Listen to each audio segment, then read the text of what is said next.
Bom dia, boa tarde e boa noite. Hoje nós vamos lançar um olhar sobre a história da fotografia. Lembro a todas e todos que estamos filmando em casa por conta da pandemia e naturalmente não temos todo um controle que teríamos no estúdio. Então, me desculpem se entrar algum ruído, algum cachorro latir, algum vizinho falar um pouco mais alto, ou a própria dinâmica aqui da minha casa com meus filhos todos. É uma dinâmica diferente por conta desse momento que estamos vivendo na pandemia. O ser humano sempre teve um desejo em perpetuar sua existência. A gente pode comprovar um pouco isso a partir das descobertas das escrituras rupestres.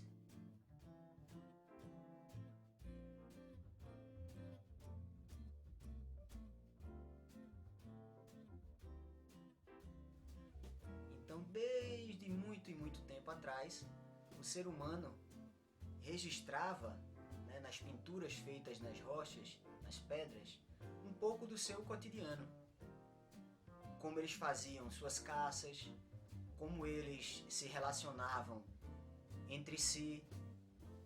O seu cotidiano era representado ali, através de desenhos, de pinturas, exatamente com essa ideia de deixar um registro para a posteridade da sua existência.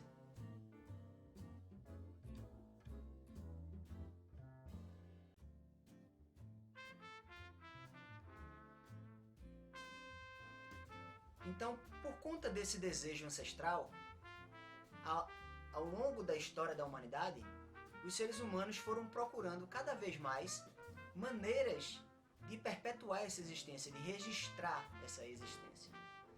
E a fotografia nada mais foi de mais uma possibilidade ou ferramenta de fazer isso. Claro, até que o ser humano chegasse na fotografia, muito tempo se passou. E é sobre isso que a gente vai conversar um pouco aqui.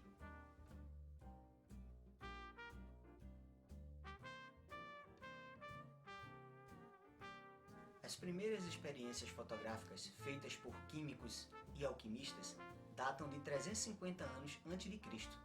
Também existem relatos de Aristóteles, na Antiguidade Grega, sobre a origem das imagens, que se projetavam em alguma superfície a partir da entrada de luz solar por uma fresta ou orifício. Com a entrada da luz por essa fresta ou por esse orifício, essas imagens eram formadas em qualquer superfície, como já falei. Por exemplo, aqui numa parede, no lado oposto existia um orifício, um buraco no telhado, uma brechinha na porta, uma rachadura numa parede, qualquer coisa parecida, que a luz solar penetrava, passava por aquela fresta ou aquele orifício e era projetada numa outra superfície do lado oposto. E ali era formada uma imagem daquilo que estava do lado de fora daquela fresta, daquele orifício.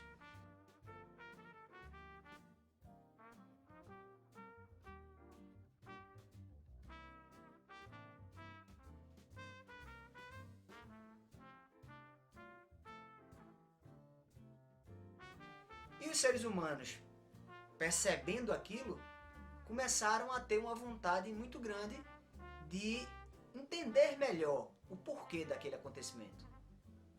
E ainda mais, já começar a sonhar uma maneira de fixar, de manter aquela imagem para eles poderem guardar, relembrar. Porque quando a luz solar mudava de posição, aquela imagem desaparecia. E aí ficava aquele mistério. Como isso acontece? Será que eu teria condições de fixar isso? De guardar isso comigo?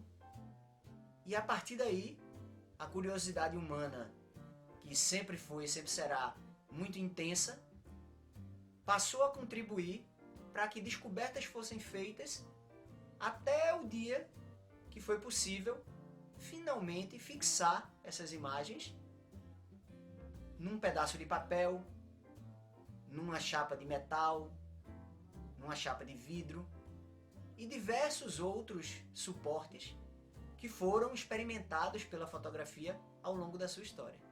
No século XV, o artista, pensador, inventor Leonardo da Vinci fez ali seus primeiros registros da câmera obscura, que era um objeto que conseguia imitar essa situação que acontecia anteriormente de forma natural, como eu acabei de explicar.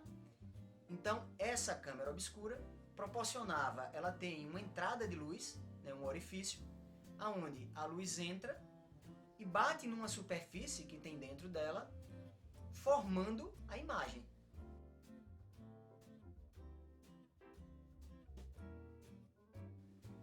E a partir daquele momento, né, boa parte dos artistas passaram a utilizar esse objeto para poder decalcar ali tudo o que eles quisessem.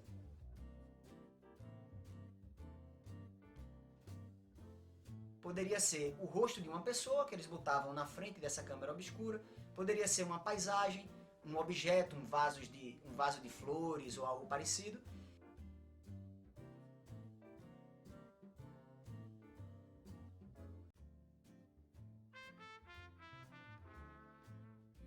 E aquela imagem sendo gerada, né, na superfície dentro da câmera obscura, eles podiam desenhar aquilo que aparecia lá. E facilitava bastante esse processo que antes era totalmente feito, né, de forma mental, a partir da memória. Os artistas olhavam para as coisas e lembravam das coisas para onde eles olharam, ou ficavam olhando no momento que estavam desenhando ou pintando, para as suas obras serem criadas. E a partir da câmera obscura, eles puderam ter essa oportunidade de facilitar, né, o seu fazer, a sua produção. Mesmo o Leonardo tendo feito esses primeiros registros, o Leonardo da Vinci, esse objeto, a câmera obscura, na história acabou ficando registrado no nome de uma outra pessoa, porque essa pessoa registrou num livro que foi publicado, e o livro passa a ser um documento histórico pela publicação, e por conta disso, né, o Leonardo não recebeu os créditos, digamos assim, né, por esse objeto, e sim uma outra pessoa, né, chamada o Giovanni Battista della Porta.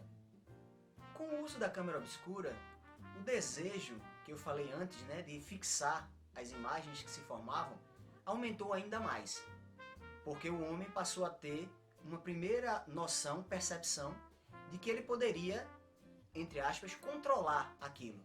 Antes, a luz entrava por uma fresta, a imagem se formava de acordo com o Sol, a posição do Sol. Se ele saísse daquela posição ou se passasse uma nuvem, aquela imagem desaparecia.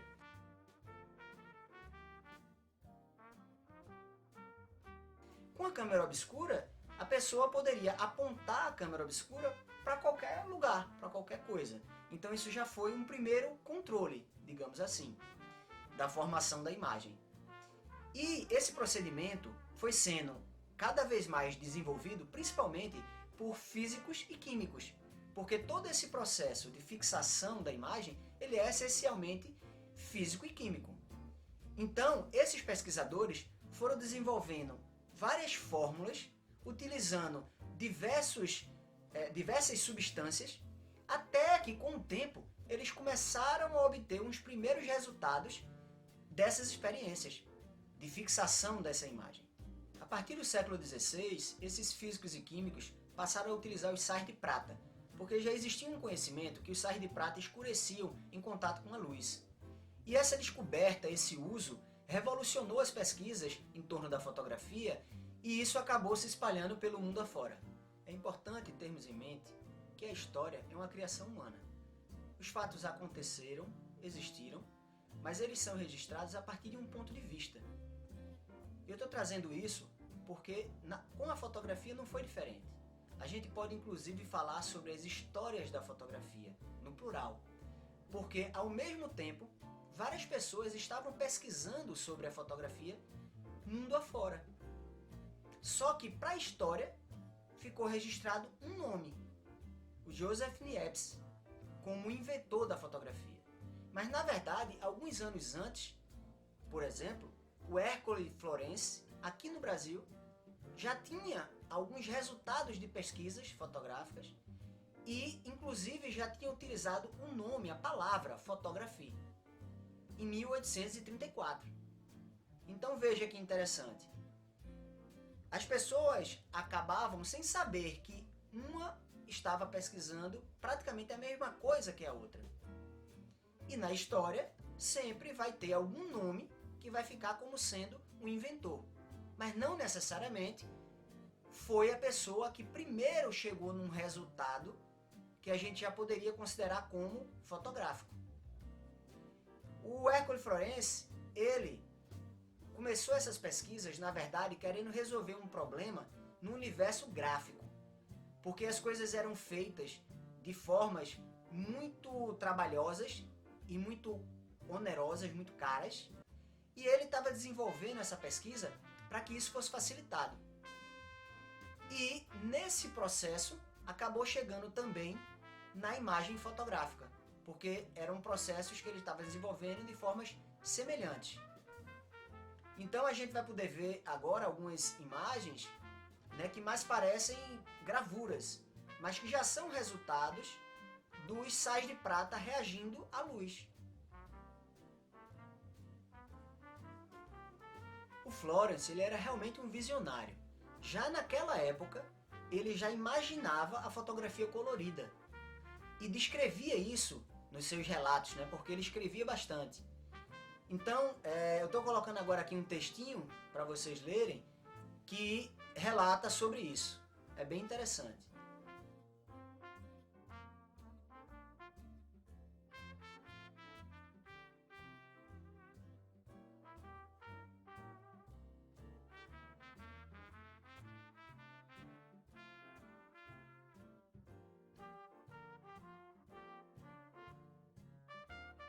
Na história oficial, nós temos um nome de Joseph Niepce,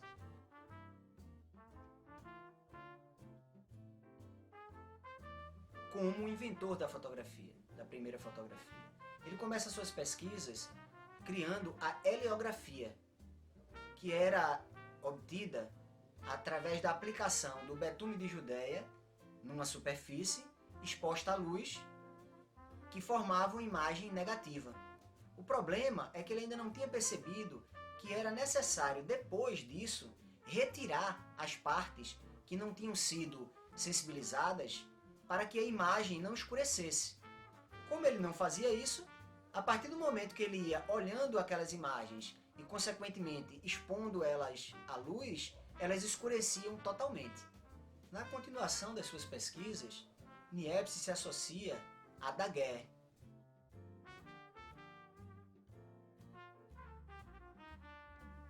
E consegue realizar a foto que nós temos até hoje como a primeira foto da história.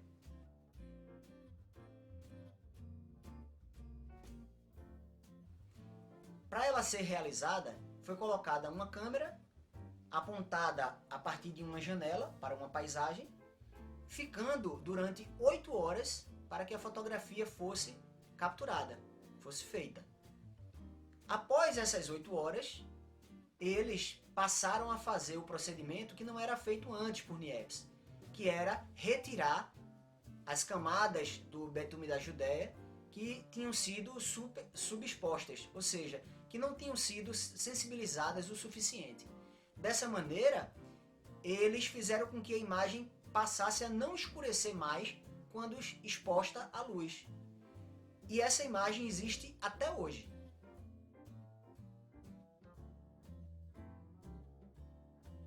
Como essa técnica com o betume da Judeia demorava muito para que a fotografia fosse capturada, Niepce e Daguerre continuaram seus estudos para encontrar novos métodos que isso não levasse tanto tempo, né? Que esses métodos fossem mais eficientes e as fotografias fossem formadas com menos tempo. Só que nesse percurso da pesquisa, o Niepce faleceu.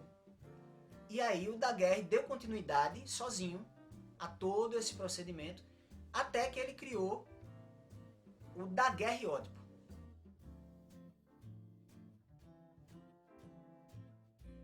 Para a criação do daguerreótipo, Daguerre pegou uma placa de cobre e prata e emulsionou com iodo. Fez a fotografia mais ou menos de 20 a 30 minutos, bem mais rápida do que aquelas 8 horas, né, das primeiras experiências deles. Só que depois que ele acabou de fazer a fotografia e olhou, não tinha nada registrado. Ele ficou meio decepcionado, pegou aquela placa e colocou dentro de um armário.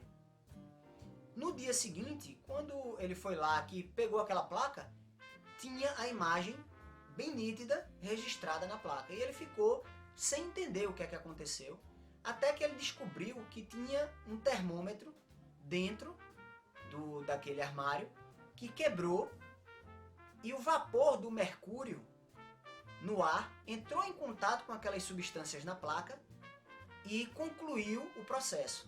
Ou seja, vejam como as coisas acontecem, né? Até o acaso contribuiu, né, nessa descoberta e nesse aperfeiçoamento da fotografia com o daguerreótipo.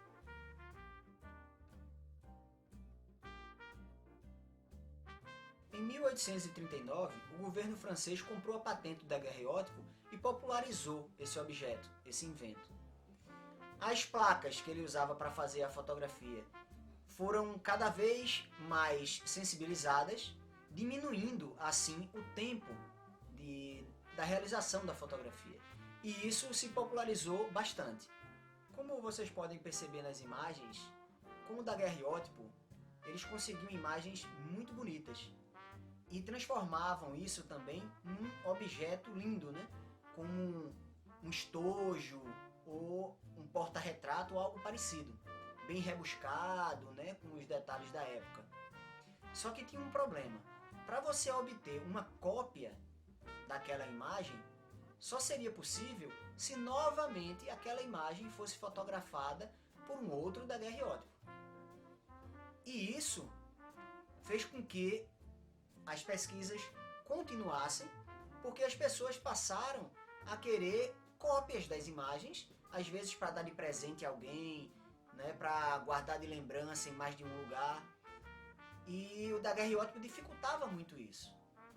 Então, isso impulsionou cada vez mais a continuação das pesquisas para que essas reproduções fossem feitas de uma maneira mais fácil.